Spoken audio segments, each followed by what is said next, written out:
Hello everyone, I'm Yusuf from Techno Study. This class we're going to be learning how to generate a random number in Java. So there are two ways of generating a random number. One is using math class and second is using the random class. So math class is a really big class that has lots of methods. It's really hard to memorize all of them, but you're going to be learning the ones that we're going to be using this class today. So let's go ahead. So I just want to show you first here, system.out line.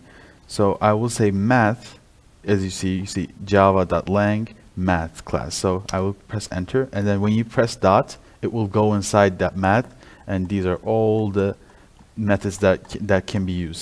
Sinus, square, multiply, exact. There are a lot of methods, but what we're going to use today is random. And did you see here? So when I said dot random, it said double. So as you guys know, double is with 16 other numbers after the decimal point. So I have to round this. And so first of all, when you say math.random, it will give you a number between 0 and 1. So it's going to be at least 0 and at most 1. So think of it this way. If the number was 0.5678. So in order to make this range from 0 to 10, what do you have to do? You have to multiply the number by 10 so that you can get the first number from before the decimal point to before the decimal point, after the decimal point to before. So let's see. Let's do it for example. So 0, 7. If you want to get this 7 right here, what do you have to do? You have to multiply this number by 10, right? So this time it gave me 7, but it's going to give me another number this time. Let's see. It's going to be a different number, but if I didn't multiply this number by 10, it would give me 0.2486. And in order to get this as an integer, which is not having any numbers after the decimal point, I have to round this. So I will say again math dot round, and then I'll put this here. And I got 4, and I will run again 3, run again 7. So this way you will get the number every time, and you will not store this number. In order to store this, what do you have to do? You have to put it inside a variable, right? So I will delete this. I'm sorry.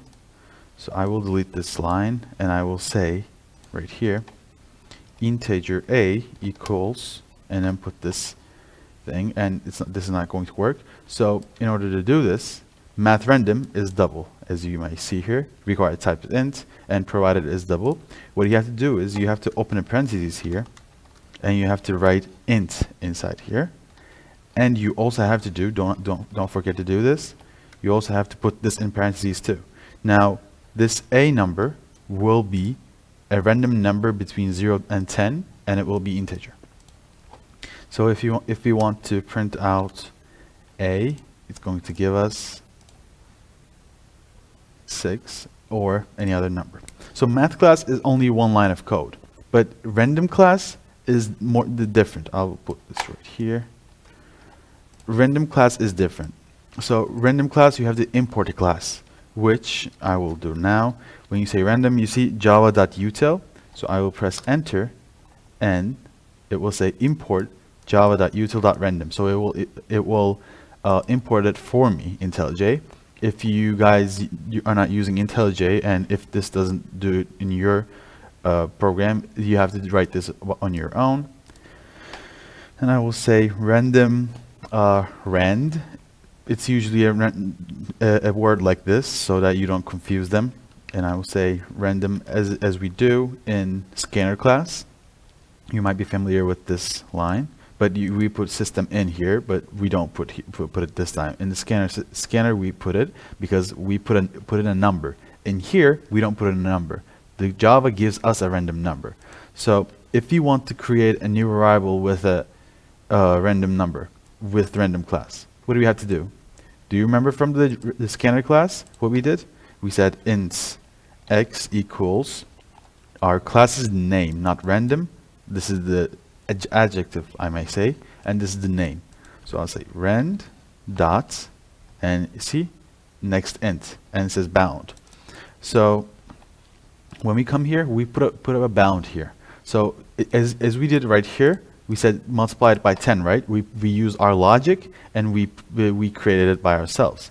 In here, it does it for us, so it's easier actually. If we say int x random next int, and what do we want to put the limits? Let's say 20.